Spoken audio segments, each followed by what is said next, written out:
Live traffic update muna tayo mga karangkada. Ang nakikita nyo sa inyong mga screens ay ang traffic situation ngayon dyan sa may EDSA, malapit dyan sa may North Avenue. Ang nakita nyo, maluwag pa naman ang daloy ng trapiko sa north at southbound. Yung right side, yan yung northbound. Yan yung papunta ng Monumento, papuntang Balintawak, papuntang Malabon area. Maluwag pa naman ang daloy ng trapiko sa mga oras na ito dahil holiday ngayon. Samantalang sa left side, maluwag din ang daloy ng trapiko. Yan naman yung papuntang Cubao area, papuntang Mandaluyong at Makati. Miyerkules, April 9, 2025. Kapit Pilipinas, isang araw na naman ng maiinit na balita. Ako po si Nina Corpus. Walang palalampasin, walang iiwanan. Naririnig tayo sa Radyo 630, 92.3 FM Radio Manila at Regional FMR Station sa buong bansa. Ako si Jack Batallones. Ito ang Arangkada Balita. Rambulan ng mga kabataan sa pulsa video. Ang ugat ng sakitan, love triangle daw. Tatlong magkakapatid, patay matapos bumangga sa gilid ng kalsada. Campaign jingle ni Mocha Uson na double meaning, sinita ng Comelec. Senator Sherwin Gatchalian isinusulong na paigtingin ang pagpapatupad ng good manners and right conduct sa mga paaralan. Kasunod ng sunod-sunod na insidente ng school bullying. At Catherine Bernardo, ibinuking ang kanyang first crush na si Kenneth ang pangalan. Netizens, kinilig at napa-Oplan finding Kenneth. Patay ang tatlong minor de edad na magkakapatid matapos maaksidente ang sinasakyan nilang motorsiklo sa bayan ng Antipas sa Cotabato Province. Samantala, sugatan naman ang driver ng isang kotse matapos bumangga sa nakaparadang truck sa Davao City. Yan ang umarangkadang balita ni FMR News Davao correspondent Hernel Tokmo. Naghihinagpis ang mga kaanak ng tatlong menor de edad na lalaking nasawi sa aksidente sa motorsiklo sa barangay Kiaab sa Antipas, Cotabato noong Sabado ng gabi. Galing sa barangay Magsaysay at pauwi na sana sa barangay Green Hill sa karatig na bayan ng President Roas ang mga biktimang may edad na 5, 7 at 17 nang ma-overshoot ang kanilang sinasakyang motorsiklo. Pagkapot dito sa may barangay Kiab, Butsusubita, tulog tapos na out of control, then nabangga sa may sa kilid sa talang simintado ang retract pa. Ayon sa pulisya, kasunod lamang ng mga biktima ang kanilang mga magulang na nakasakay sa kabilang motorsiklo. Nakaburol na sa kanilang tahanan ang mga menor de edad na biktima habang nagpaalala ang kapulisan na mag-ingat sa pagmaneho at iwasan ang uminom ng alak sa biyahe. Samantala, sugatan naman ang driver ng kotseng ito matapos bumangga sa isang wing van truck sa highway ng Barangay Gumalang, Baguio District, Davao City Lunes ng madaling araw. Batay sa investigasyon ng pulisya, bigla na lang pumaliko pakaliwa ang kotse kaya bumangga ito sa truck na nakaparada lamang sa tabi ng highway. Ayon sa PNP, nakatulog umano ang driver ng kotse dahilan ng aksidente. Hernal Tokmo, umaarangkada sa pagbabalita. Sa pulsa video, ang dalawang insidente ng rambulan sa magkaibang lugar sa Coronadal City. Ang mga sangkot, pawang mga menor de edad. Narito ang report. Pinagtulungan bugbugin ng grupo ng kabataan ang lalaking yan malapit sa isang terminal ng bus sa Coronadal City.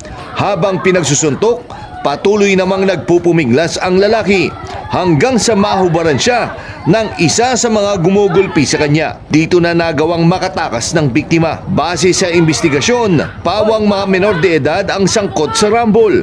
Ang ugat o mano ng gulo, love triangle. Nabutan ng isang actually mga grupo ng kabataan din, nabutan yung lalaki, yung babae na girlfriend, na may ibang kasama. So doon nagkaroon ng commotion. Agad namang rumisponde ang mga pulis. Nagkaareglo na ang mga sangkot sa gulo. Sa hiwalay namang lugar sa Coronadal City pa rin, nauwi rin sa rumble ang dalawang grupong yan na nagkainitan sa inuman. Matapos mapuruhan ng isang lalaki, agad nagpulasan ang mga agresibong grupo. nagkainitan po yung grupo ng kabataan, no? Kung saan isa po kasi yung establishment na yun na meron doon naging inuman. So, nagkainitan po yung magkabilang grupo, kaya po nawi sa suntukan po, no? Sa huli, nagkaaregluhan na magkabilang panig.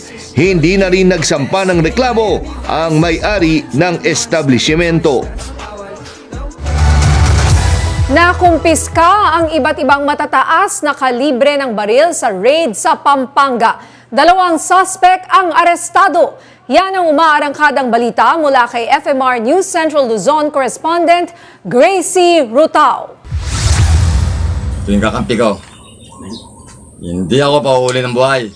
Ito ang matapang na pahayag ng lalaking ito na nahulihan ng 1 kilong shabu sa Arayat, Pampanga noong Sabado. Ipinagyayabang niya ang mga armas na hawak niya. At kaninang umaga, timbog sa mga otoridad ang kanyang mga tropa na sinasabing inirereklamo sa kanilang lugar sa Barangay San Mateo dahil sa pagdadala ng baril. Sa tulong ng isang search warrant na inihain ng PNP Pampanga at Regional Intelligence Unit laban sa mga suspect at nakuha sa kanila ang matataas na kalibre ng baril tulad ng M16 rifle, kalibre 45 pistol at mga bala. Yan, tinitingnan natin na maaaring grupo ito ng mga maaaring private armed groups na ginagamit po dyan at criminal gangs na posible na magamit lalong-lalo na papalapit ang eleksyon. Yan po yung tinitingnan po natin ngayon na anggulo. Matapos ang kanilang pagkakaaresto, dinala na ang mga suspect sa Arayat Municipal Police Station para sa wastong kustodiya habang ang mga nakumpiskang ebidensya ay inilipat sa PIU office para sa dokumentasyon. Nakaharap sila sa kasong paglabag sa RA 10591 o Comprehensive Firearms and Ammunition Regulation Act. Gracie Rutao, umaarangkada sa pagbabalita. Sumiklab ang sunog sa loob ng isang pampasaherong barko sa pantalan ng Abra de Ilog sa Occidental Mindoro kaninang umaga. Magsasakay pa lang ng pasahero ang MV Roro Master 2 nang biglang nagkaroon ng sunog sa deck generator area. Agad rumesponde ang mga tauhan mula sa Coast Guard Substation Abra de Ilog at naapula ang apoy. Wala namang naiulat na nasaktan o nasawi sa insidente, pero pansamantalang sinuspindi muna ang biyahe ng barko.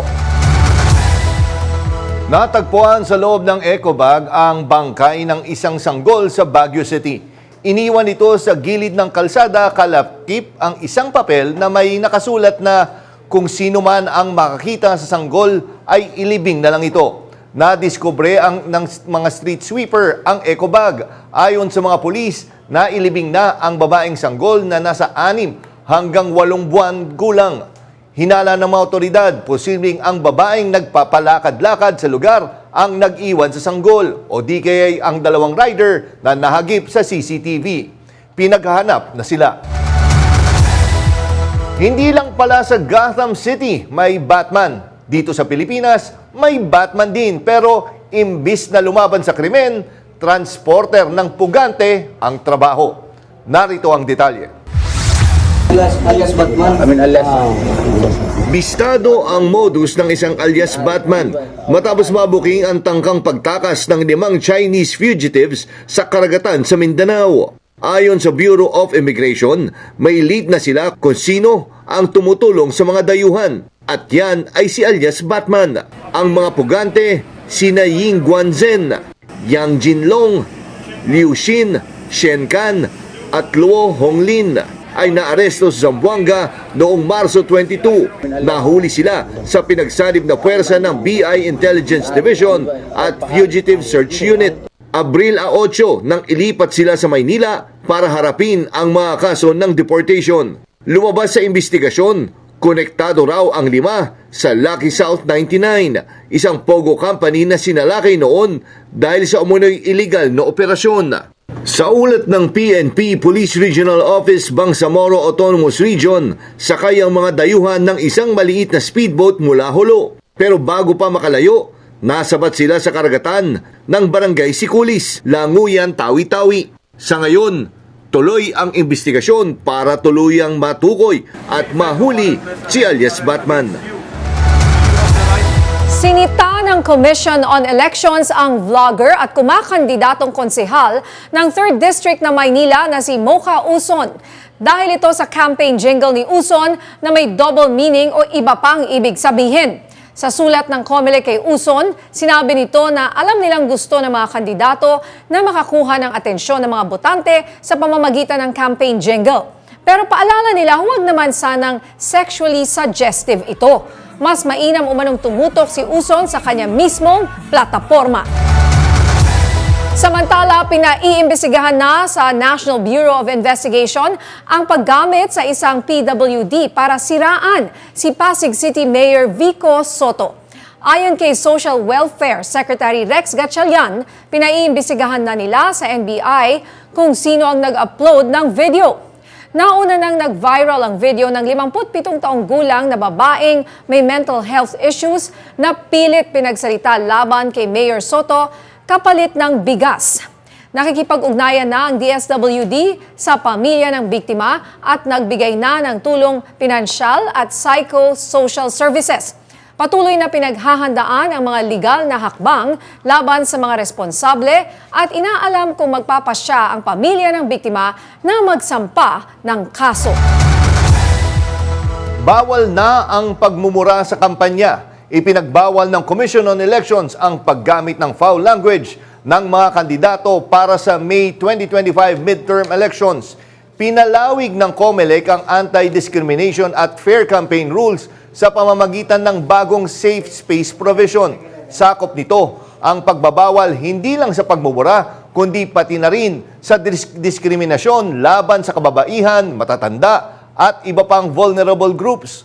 Ayon kay COMELEC Chairman George Garcia, itinuturing na ngayong election offense ang paggamit ng bastos o mapanirang salita sa mga pampublikong kampanya. Paalala ng COMELEC, panatilihin ang respeto at disiplina ngayong panahon ng halalan. Hiniling ng House Tri-Committee ang pag-aresto sa 4 na social media influencers dahil ito sa hindi pagsipot ng 3 sa kanilang pagdinig tungkol sa disinformation. Ang isa naman dahil sa umano'y pag-atake sa TRICOM matapos ang nakalipas na pagdinig. May report si Angela Babad. 3 vloggers at isang social media personality ang pinatawan ng contempt matapos hindi sumipot sa mga imbitasyon at sabina ukol sa disinformation sa social media. Mr. Chairman, with this vlog made by Mr. Mark Lopez, Mr. Chairman, this is in violation of, once again, Section 11, Paragraph F of our internal rules, undue interference during the proceedings, Mr. Chairman, or committee investigation. Kasama sa mga kakasuhan sina Alan Troy Sasrogando Sasot, Mark Anthony Lopez, Lorraine Marita Blangbadoy Partosa at Jeffrey Almendra Celis na hindi sumunod sa mga sabina. Inutusan ng mga vloggers na ito na sumunod o ikukulong sila sa isang detention facility ng House habang si Lopez ay ikukulong ng 10 araw. Since for invitation, and that includes a subpoena ad testificandum for Ms. Sasot, may I respectfully move, Mr. Chairman, that we cite in contempt. Nagpasa ang komite ng mga bagong sabina para sa mga hindi dumalo, kabilang sina Mary Jane Quiambao Reyes, Aaron Pena, Ernesto Abines Jr. at Elmer Hugalbot. Nasa mga kamay ng Meta ang pagsusuri sa mga maling impormasyon at ipinakita nila ang mga hakbang upang pigilan ang mga ito sa kanilang platform. Aminado si Lopez sa mga pahayag niya nagkalat ng maling impormasyon at inamin ng Meta na patuloy nilang pinapalakas ang pag-iwas sa fake news. Ayon kay Vice Chairman Representative Johnny Pimentel, ang disinformation ay isang krisis na kailangan resolbahin. Ang fake news ay may malalim na epekto hindi lang sa mga individual kundi pati na rin sa demokrasya ng bansa. Bilang pagtatapos, nanawagan ng mga eksperto at mambabatas ng higit na pananagutan mula sa social media platforms laban sa maling impormasyon. Angela Babad, umaarangkada sa pagbabalita.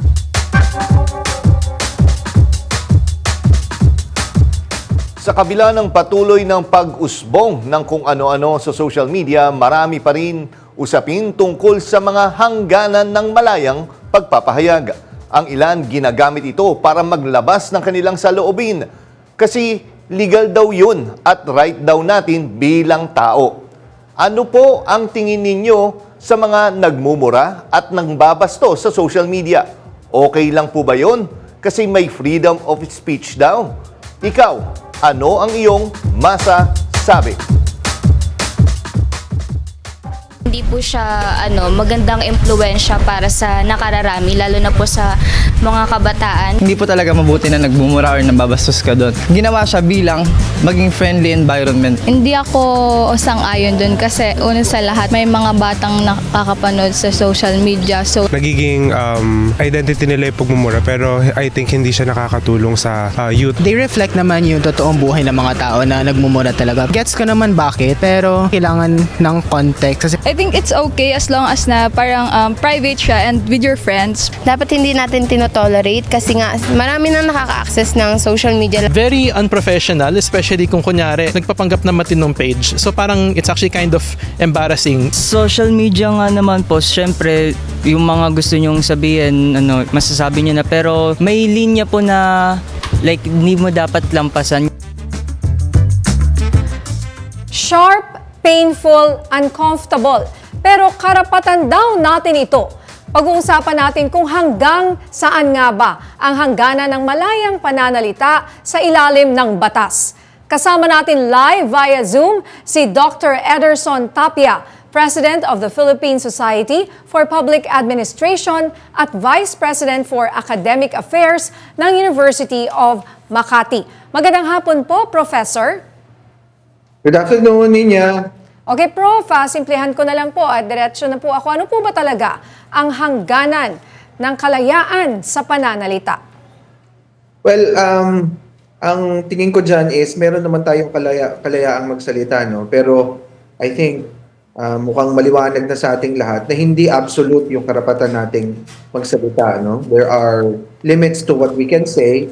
Saka according to the Constitution, may mga limitation ito, no? For example, and according to the law, ilang example natin dyan, yung pag nakakasira ka na sa reputasyon ng iba, libelous na yon. Kapag nakakasakit ka na ng damdamin, at saka yung sinasabi mo, walang basihan, so slanderous na yon. Kung nanghihikayat ka ng karahasan o rebellion, that's already inciting to violence or sedition. At saka, kung nag-uudyok ka ng discrimination against certain individuals or certain group of individuals, hindi mo na yon karapatan. Tumitigil na yung karapatan mong magsalita. Mm-hmm. Sir, yun nga saan ho ba nagsisimula yung freedom of speech at saan ito pwedeng matigil ayon sa batas? Well, Jack, nagsisimula itong karapatan na ito base dun sa tingin natin kung ano yung tama at totoo. Pero hindi na natin ito karapatang magsalita kung meron ng banta sa seguridad, lalo na kung national security na yung at stake, meron ng involved na paninirang puri, o ginagamit na natin ito para abusuhin natin yung karapatan ng ibang tao. And may mga batas tayong sumasakop laban dito sa mga pag-aabuso sa karapatan na ito. Prof, kapag minura mo ba ang isang tao online, ay kaya ka pa rin protektahan ng batas? Sa tingin ko, hindi. Kasi kung yung pagmamura mo ay personal, at public mong ginagawa at nakakasira sa pangalan ng tao, lalo na kung talagang deliberate, malicious at sinasadya, maaari ka nang masampahan ng kaso under existing laws katulad ng cyber libel or grave oral defamation at kung ano pang mga batas na currently in place. May levels kasi minsan ng, pagmumura. But of course, we are not condoning any bilang isa nanay, kahit anong klaseng pagmumura. Hindi pwede yun. Oo, pero kunyari po yung mga hindi mo naman talaga sinabing mahirap magsalita, hindi ko tuloy masabi. Pero yung example po kahapon sa TRICOM, yung sinabi ng vlogger na si Joey Cruz. Laban po kay Congressman Abante. Well, kasi alam nyo, hindi lahat ng gusto nating sabihin protektado eh. Kapag ang sinasabi mo ay nakakapanira na sa ibang tao, lalo na wala ka namang basihan, or mapanirang puri, or inciting to hate, hindi na ito talaga sakop ng freedom of speech. Meron ka ng pananagutan sa batas, whether it is criminal or even civil. Kaya, I think more importantly, ang dapat nating i-highlight dyan is, bakit nag-degenerate sa ganitong level yung diskurso natin sa politika sa Pilipinas? It used to be there was a time na ang pag-uusap natin merong level ng decency. Hindi yung konsepto ng bardagulan, no? Yun ang bilang isang professor, yun yung medyo nalulungkot ako kasi nalilihis na yung mga issue doon sa mga issue na sa tingin ko hindi dapat nasa sentro ng pag-uusap. Yun nga po, actually matindi yung debate sa social media ngayon tungkol nga doon sa nangyari kahapon. May sinasabi din kasi professor, yun nga, sabi right naman daw talaga na magsalita ng ganon. Pero ang tanong nga ng marami is, yes, oo, right yun, pero is it the right thing to say or to do, di ba? Minsan common sense or nasa... Or dala ng bugso ng damdamin Oo, kung minsan, or opinion niya. Sa tingin niya, yung tao na yun for example, GAGO, Oo, di ba? or TAN, pwede yun, TANGA. Yes, kumbaga, pwede mo sabihin, sige, pwede mo sabihin, pero tama ba na sabihin mo yun? Anong masasabi niyo dyan, Professor? Anong take niyo po doon? Well, yun na nga it's a sad commentary doon sa state ng diskurso sa Pilipinas, no? At nakita natin to over the last few years. There was a time, nagiging nostalgic ako pag yan ang pinag-uusapan There was a time when political discourse was really about policies, about issues. Siyempre may mga salyahan din nung araw, merong mga tirahan, but it's always about the stand of individuals on certain issues. Hindi nakamukha nung level ng diskurso ngayon na talagang nakakalungkot. At kung minsan pa, yung level ng diskurso, ang layo-layo sa katotohanan. So, I think indictment yan ng, hindi naman ako naninisi ng particular na individual o particular na sektor, pero medyo indictment din yan sa aming sa mga universities, maybe even mainstream media. Bakit umabot sa ganito yung level ng diskurso? May connection rin ba ito? Kasi parang na-normalize ito nung panahon ng dating Pangulong Duterte. Naalala ko po, di ba, yung kanyang mga napakahabang press con. Yung sa gabi, no? Yes, at kung magsalita siya, di ba, may mga Nagmumura threats, nagmumura. Kumbaga, kailangan namin i-explain sa mga bata na mali ito. Imagine 6 years.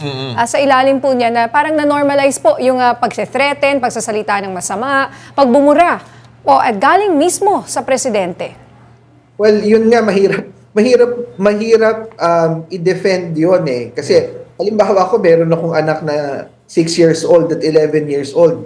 Paano mo sasabihin sa bata na okay lang yan, dapat yan gayahin? Di ba, during my time, we were raised at a time na kailangan yung mga leaders mo mga good role models.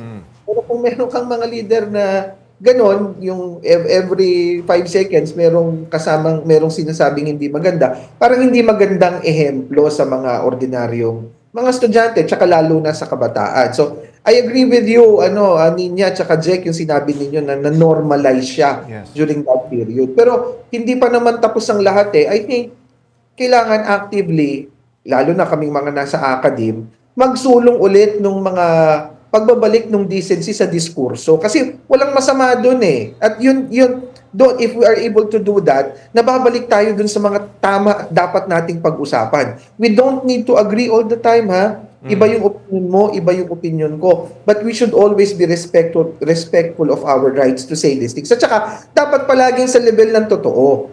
Yun nga. Tsaka, di ba may kasabihin nga, partner and professor, no? May sinasabi na hindi porket pwede mong gawin, ay gagawin mo na. Gamitin mo rin naman yung common sense mo. Kung tama ba yung gagawin mo. Hindi porket nandyan yan, pwede mong gamitin, gagawin mo na yun. Tama po ba, sir? I agree with you completely, Jack. Kasi hindi naman ibig sabihin na may karapatang kang gawin yan, gagawin mo na. Yun na nga Kasi nakakalungkot na. Well, unang-una, yung common sense, parang hindi na masyadong common sa panahon ngayon. Pangalawa, yung critical thinking, hindi natin masyadong ginagamit, no? Basta merong engagement, basta it sells to the social media, sasabihin na natin kahit na alam natin sa puso natin, sa isip natin, alam nating hindi totoo. So medyo nakakalungkot 'yon, no? Bilang isang guro at saka bilang isang magulang. O ngayon rin po, pati yung mga kandidato ay parang in hot Ginamit water ng kung ano-ano rin mga sinasabi, a lot of sexist remarks, yung iba double meaning. Kayo po, Professor, baka may mensahe kayo sa ating mga tumatakbong kandidato ngayon pong election. Ako, I've always maintained, advocacy ako ito talaga na iakyat natin yung antas ng diskurso. Pag-usapan natin polisiya, pag-usapan natin karakter, pag-usapan natin background. pag-usapan natin kakayanan ng mga kandidato. Huwag sana tayong mag-fall into the trap ng kung ano yung mabenta, kung ano yung sikat, kung ano yung mag-a-attract ng attention ng tao. Of course, I can understand that you need a certain level of showmanship to get voters to listen to you. Pero hindi dapat doon natatapos yun eh. Dapat bilang mga namumuno at yung mga future leaders natin, I think it's our duty and obligation to itaas yung antas ng diskurso doon sa diskurso ng tama at sa diskurso ng polisiya. Okay, naku, maraming salamat po Dr. Ederson Tapia sa inyong malinaw na paliwanag. Talagang medyo nakaka-frustrate nga na medyo nagde-deteriorate talaga yung ating ethics natin, kumbaga. Maraming salamat, sir, at magandang hapon po. Salamat, sir. Mabuhay po kayo. Thank you, Jack. Thank you, Nina. Good afternoon. Samantala, naglatag na ng contingency plans ang Commission on Elections matapos ang pagputok ng Canlaon Volcano sa Negros Island kahapon ng umaga. Sa automated election system demo sa Manila Hotel, sinabi ni COMELEC Chairman George Garcia na nakikipag-ugnayan na sila sa regional office para sa posibilidad ng pagtatayo ng mga makeshift polling precincts. Paliwanag ni Garcia, kung magpapatuloy ang aktibidad ng bulkan, posibleng hindi makaboto ang mga residente sa orihinal nilang presinto, lalo na sa mga paaralang malapit sa Canlaon. Puspusan na ang paghahanda para matiyak na makakaboto pa rin ang mga naaapektuhan kahit pa magkaroon ng paglikas sa mga apektadong lugar.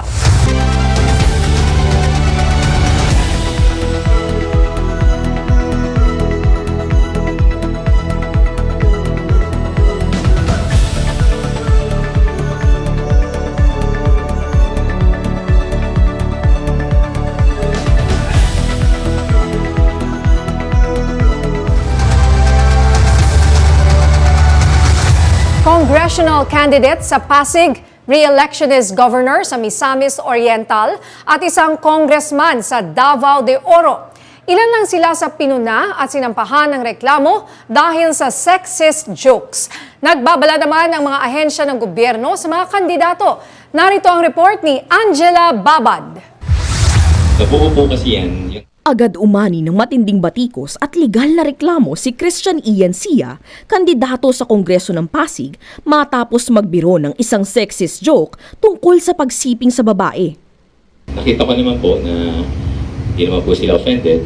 So sabi ko, okay lang pala yung ganitong joke. Samantala, hindi rin nakaligtas si Misamis Oriental Governor Peter Sr. Pedro Unabia sa kontrobersiya. Sinabi niyang ang scholarship para sa mga nurse ay dapat ibigay lamang sa magandang mga babae kasi yung mga hindi kaaya-aya baka makasama pa sa mga pasyente.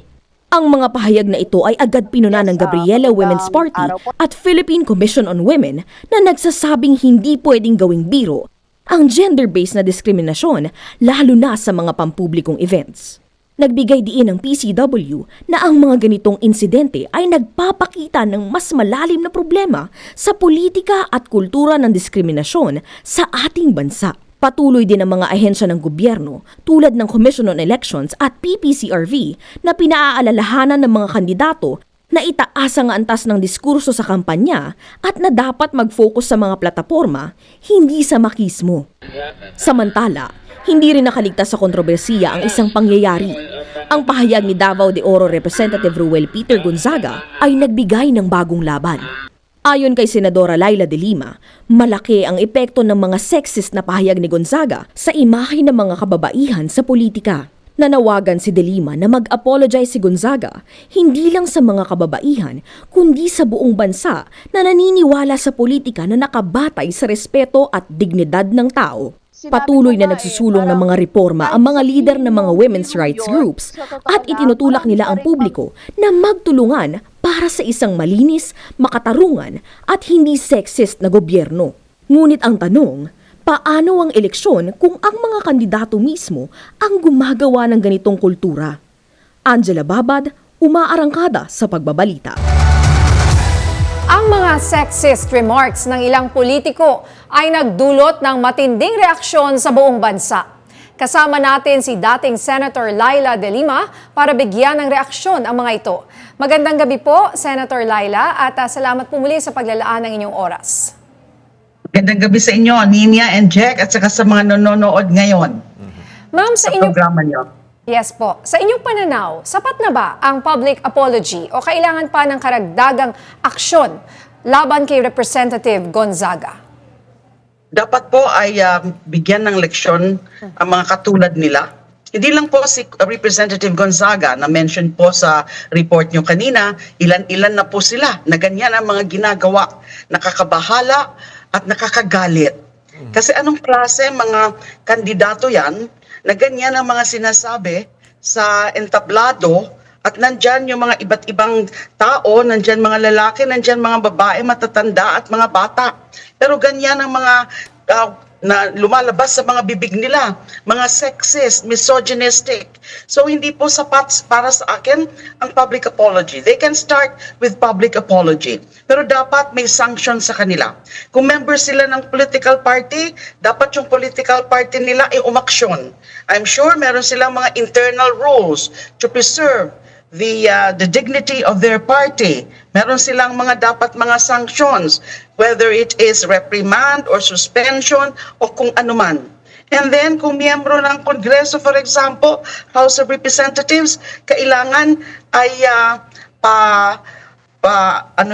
you make it also a ground for possible ethics complaint or any disciplinary action against the member of the House of Representatives. At syempre sa COMELEC, kasi meron namang resolution ngayon ng COMELEC, resolution number 1116, yung anti-discrimination and also yung fair campaigning guidelines na tinuturing na isang election offense yung mga ganyan na mga actuation, yung mga ganyan na mga pananalita na mga discriminatory, na mga gender-based harassment.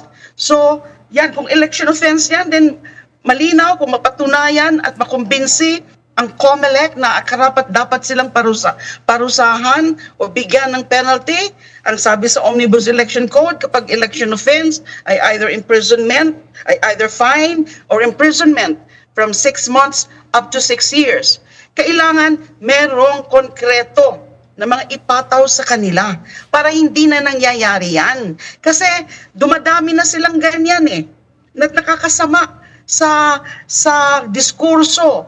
Ang campaign dapat ay tumutugon o sumisentro dun sa mga significant, mga concrete matters, yung mga disenteng bagay. Hindi yung mga kabalustugan. Whether it's meant to be a joke, hindi po katanggap-tanggap yan. Ganito Ma'am Laila, partner niya, kanina nabasa ko yung isang report. Ang defense po ni Attorney Sia, yung sa Pasig po na congressional candidate, ay freedom of expression daw po. Yung ganong ginawa niya, yung joke about single parents. Pwede hubang gamitin ang salita, dito yung defense na freedom of speech, freedom of expression po? Hindi po dapat tanggapin yung ganyang defense. Yes, madaling magsabi. It's part of my freedom of expression, free speech, karapatan ko yan. Pero hindi ba nila alam na may hangganan, may limitations ang pag-exercise ng freedom of expression? At lalo na, nahalata naman, ito ay mga violation ng mga batas. Yung Magna Carta of Women, yung Safe Spaces Act, na yun ang talagang sentro, yun ang basehan ng paglabas ng COMELEC Resolution 11116. So, pwede nilang i-invoke yan, pero sa tingin ko, hindi yan sapat na defense. Hindi yan tamang defense. Kasi may hangganan lagi ang ating free speech and free expression. Hindi dapat ay nakakasira ng reputation ng iba at hindi rin dapat na naninira din, nagdi-discriminate, ng babastos sa mga kababaihan. Wake up, gentlemen, itong mga lalaking itong mga kandidato. Ano na bang dekada ngayon? Ang problema kasi ay gano'n, yung dati nating kasing pangulo di ba yun ang isa sa mga legacy niya, yung mga kabastusan, misogyny. So, ayan, may mga gumagaya tuloy. Hindi po tama yan. Hindi na po ito decades ago na okay lang na binabastos nyo ng ganyan ng mga kababaihan. Hindi na po dapat yan.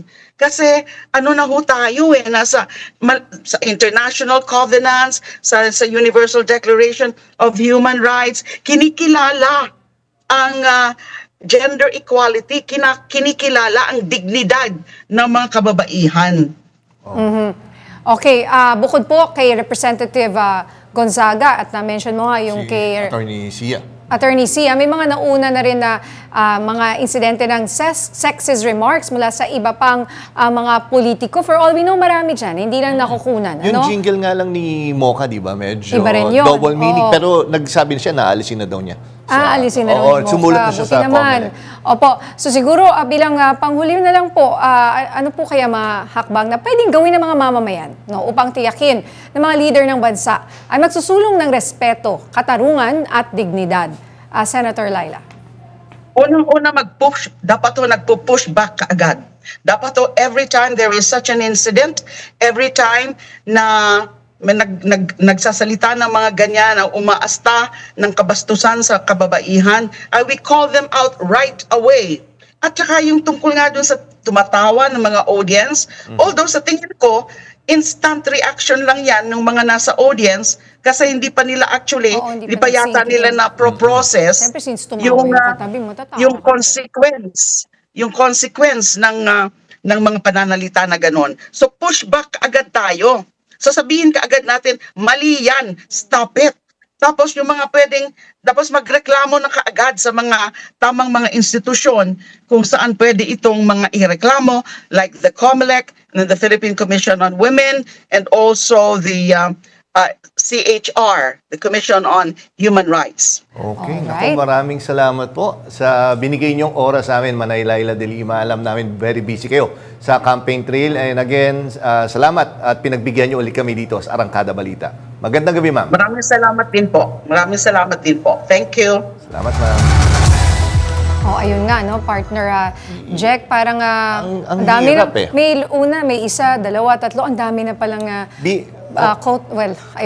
bastos na kandidato. Yung bastos na kandidato, tapos yun nga, yung nanonormalize na yung mga pagsasabi ng bad words, di ba? I mean, nakaka-frustrate bilang magulang, di ba? Lalo na at kung may anak kang babae, sabihin kaya nila yan sa mga anak nila, sa apo nila, anak ng anak nilang babae. I mean, ilagay nila yung sarili nila. Isipin mo noong time na yun, yung sinasabi yung dating administration, paano mo tuturuan yung anak mo na, oy, bad words, pero nakikita niya sa TV, ako. diba? Pero I have to explain, why is our president saying those bad words? Kaya nga diba? Ngayon, bakit itong mga mayor at governor, diba? At congressman? At isa pang issue to, nakakasakit din sa loob bilang isang magulang, partner. Sa harap po ng mga issue ng bullying sa mga paaralan, nanawagan naman si Senator Sherwin Gatchalian sa DepEd na ipatupad ang Good Manners and Right Conduct Law o RA 11476 upang matugunan ang patuloy na pambubuli.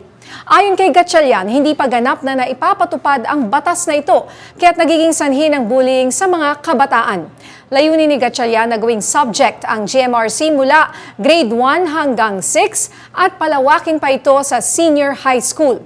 Tinutukoy din niya ang pangangailangan ng mental health support sa mga paaralan upang tuluyang malabanan ang bullying.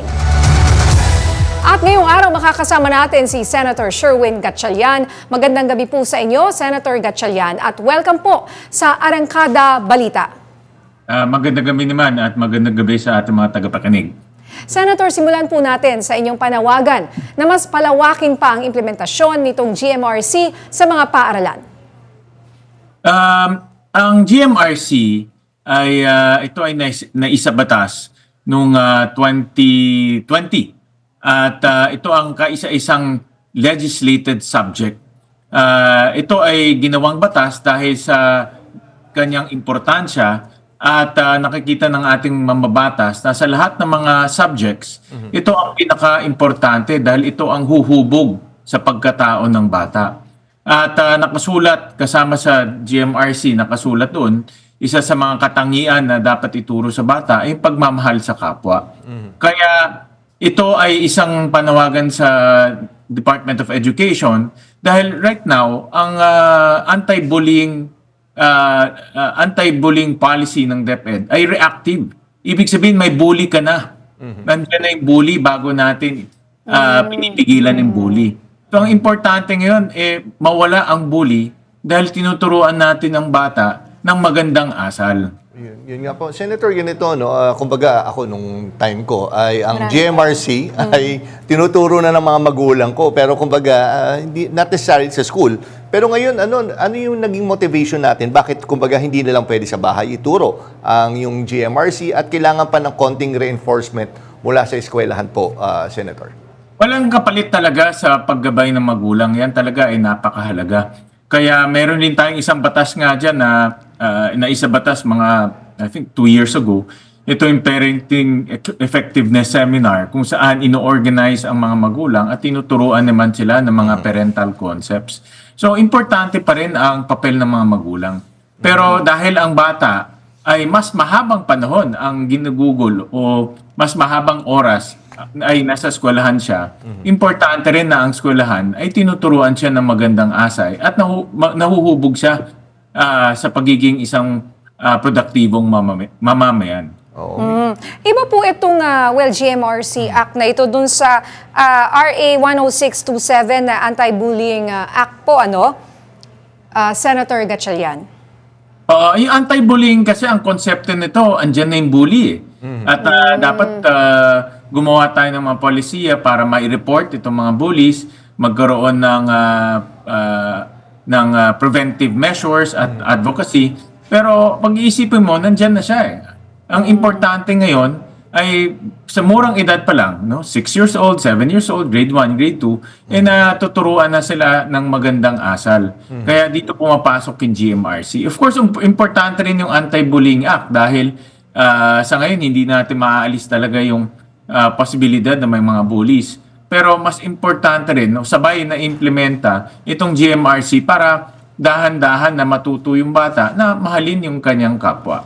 Bakit sa ngayon po ba? Wala ba yan? Kala ko meron. All the while, kala ko rin. Akala ko rin all the while tinuturo po yan. Meron siyang, may GMRC ngayon kasi nakapaloob sa iba't ibang mga subjects. Christian living. So, kumbaga na siya na mabnaw siya. Kaya natin ginawang batas to para maging stand-alone subject, maituro talaga ng mabuti. Kasi sa ibang school meron naman po like a CLE tapos naka-incorporate doon. Pero yun natatandaan ko. So ang sinasabi niyo po hindi kasi lahat ng eskwelahan. Hindi lahat. Siguro sa private school baka pwede sila ang private school may pwede magdagdag eh. Pero sa public school guided sila by the basic curriculum. So in public school, in private schools, pwede sila magdagdag sa basic curriculum. Tingin ko sa ibang mga private schools meron yan. Pero sa public school definitely wala. So kailangan ng batas. Kailangan na-implement po ito para gawin nila or else hindi nila gagawin. Opo. Senator, may nakita ba kayong challenges sa pagpapa-implement po natin ito? Nakita ko unang-una yung training ng teacher at pangalawa yung mga specialized sa good manners and right conduct. Mayroon na kasing specialization sa good manners and right conduct. At sa ngayon ay iniengganyo natin yung mga kumukuha ng education subject na mag-specialize sa good manners and right conduct dahil marami tayong guro na kailangan.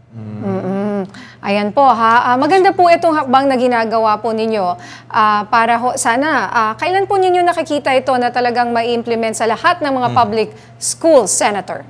Well, ang panawagan namin this coming 2025-2026 school year. Dahil nga 5 years ago na ito naging batas at napakatagal na yan, napakatagal ng panahon para hindi i-implementa itong GMRC. So kami naniniwala na kaya na i-fully implement ang GMRC from grades 1 to 12. Last na lang po from my part po tungkol dito sa bullying po. Kasi di ba may mga stories nga tayo sa Pasig, yung sinaksak. No? May specific case po ba kayo na pinaggalingan o pinaghugutan, Senator, kaya nyo naisipan yung pag-ano po ng batas po na ito?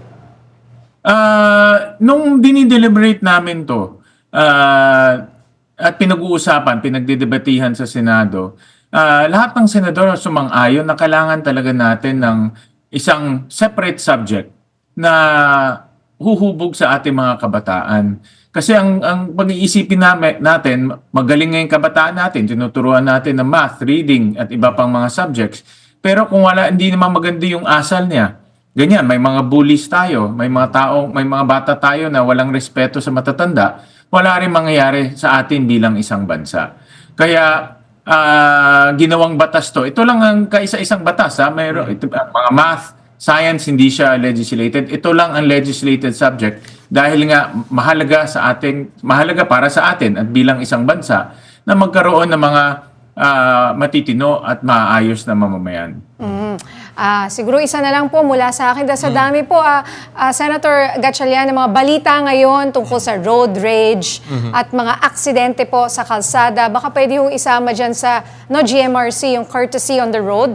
So the other day, we were interviewing somebody from Japan. Bata, pero grade 1 pa lang, tinuturuan na sila kung paano mag-bike ng tama, mag-drive ng tama, tumawid ng tama. Kaya hindi sila, walang road rage dyan. Opo. Tama, yan rin ang naging inspirasyon ng GMRC law, yung Japanese culture na bata pa lang sila, tinuturuan sila maging respectful at courteous at tinuturuan sila na magbigay respeto sa kapwa. No, yun ang naging inspirasyon nito dahil talagang binibigyan nila ng emphasis yung pagpapakatao. Ayun. Nako, kami po ay suportado namin ang batas na ito. Senator Sherwin Gatchalian, good luck po sa inyo dyan sa Senado. Maraming salamat po. Maraming salamat.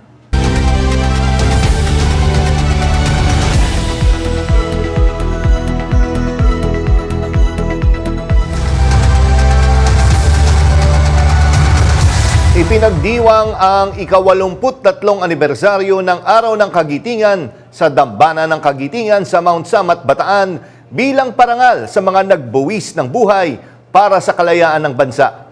Pinangunahan ni Pangulong Ferdinand Marcos Jr. ang seremonya at binigyang pugay ang mga bayani ng Bataan at lahat ng nag-alay ng buhay para sa kapayapaan at kalayaan. Sa kanyang talumpati, sinabi ng Pangulo na ang Araw ng Kagitingan ay hindi lamang para sa mga bayani ng digmaan, kundi pati na rin sa mga frontliners na nagsisilbing gabay sa ating bansa. Ng mga bayan. We celebrate today the heroism of all those who fought here in Bataan. And we celebrate the peace that was hard-earned by the blood and the sacrifice of all our servicemen. Not just Filipinos, not just Americans, but also those who fought bravely for their own countries.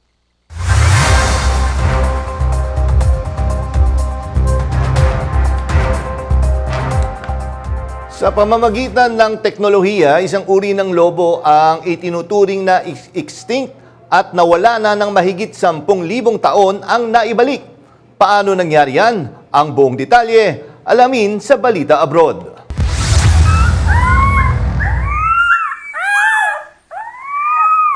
Ito sina Romulus at Remus.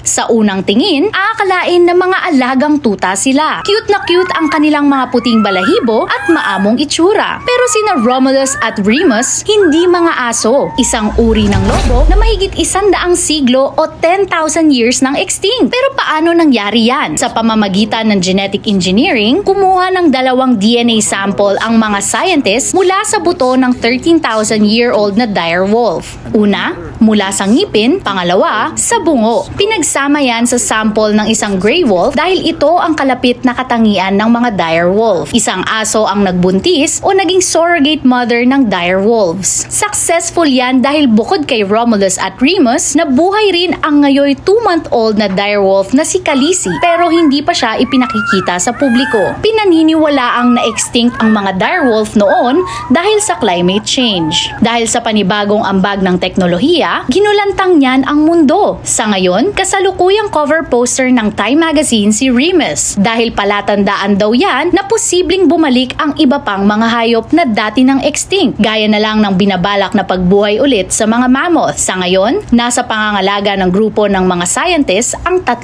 dire wolves. Kat Kahukom, umaarangkada sa pagbabalita.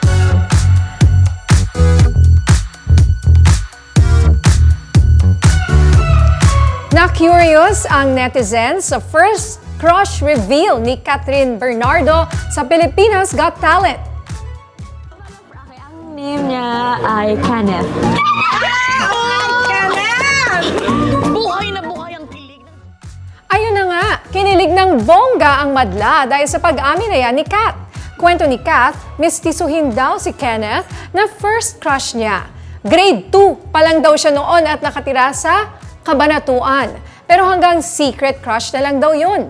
Ayon kasi kay Kat, pag crush daw niya ang isang tao, lalo niya itong hindi kinakausap. Ang pahayag na yan ni Kat naka-trigger sa fans. At dahil sa sobrang kilig, biglang nagkaroon ng offline Finding Kenneth online. A few weeks back, kinumpirma ni Mommy Min na single pa rin si Kat kahit pa maraming nanliligaw sa aktres. Mga karangkada, ang init ng panahon at marami ang mainit din ang ulo. Road rage ba kamo? Gawin natin good vibes. Mga kalsadang puno ng init ng ulo pero dahil kay Kiko, lahat yan magiging tawanan na lang. Eto, panoorin natin. Charan! O diba gulat kayo? Ang corny nun, B. Welcome sa ating segment, ang mga bidyong kinalikot ni Kiko. Eto, dahil nauuso na naman ang mga road rage, eto na, huwag na natin patagalin. Bongga na yun! Pasok! Video! Bangga rito, bangga roon. Road rage kahit saan, sa lahat na lansangan. Bangga na naman o road rage ang ating natunghayan online kung saan isang bagong-bagong kotse ang bumangga sa isang di umano'y lumang kotse. At dahil sa pangyayari, bumaba ang driver ng lumang kotse para kumprontahin ang driver ng bagong chikot. Weng! Ala, ang pabili ko yan. Tinakbuhan mo naman pala tapos ikaw pa galit. Nagmamadali naman pala kaya tinakbuhan kayo. Luma kotse mo! Ala, ang sakit nun, be! Nakita ko makipag-ano sa'yo, wala ka namang pambayan! Di si driver ng lumang kotse, nag-init ang tenga at sinabihan si ate mo na, Ikaw ang nambangga! Ikaw ang nambangga! wow, solid! At sa kalagitnaan ng kanilang diskusyon, syempre, matik na to, walang natalo, walang nanalo. At dahil mahaba ang diskusyon, putulin na natin to. Ala! Jiva, inyong natunghayan ang video na yan. Alam ko napanood nyo na yan, ka-vibes at mga karangkada. Kaya naman, kung meron kayong video gusto nyong i-feature, ipadala nyo na yan dito sa ating programa. At baka yan na ang susunod nating pag-uusapan. Ito si FM Radio Manila DJ Kiko. Umaarangkada sa tawanan. Bongga! Yun nga yung video. Napanood mo ba Dapat cool lang kasi tayo. Kaso init na Pero ng panahon. alam mo doon sa video na yun, mas nasakta. Ang nangyari kasi, yung babae, ang bumangga doon sa lalaki. Siya talaga yung bumangga. So, kinonfront siya ng driver na lalaki. Pero nasaktan pa, mas nasaktan yung lalaki. Kasi so, may parang sinabihan siya na luma ang sasakyan niya. At least hindi Doon yung siya itsura, mention wala yung, agad. minsan yung iba, di ba? Yung mga itsura ng inaano. But anyway, bago po ang lahat, ay gusto kong batiin ang ating mga kababayan, maligayang araw po ng Kagitingan, Day of Valor ngayong araw na ito. Yes, oo. April 9, at ngayon daw nag-umpisa yung Bataan Death March. It was Oo, the di ba? first day. Nagkaroon pa tayo dati ng story about doon yun. Parang kine-commemorate nila yung Bataan. At huwag po natin kakalimutan ang ating kasaysayan. Yan ang mga balitang umarangkada ngayong araw. Ako po si Niña Corpus. At ako naman po si Jack Batallones para hindi mahuli sa usapan, kapit lang hanggang sa susunod na Arangkada Balita!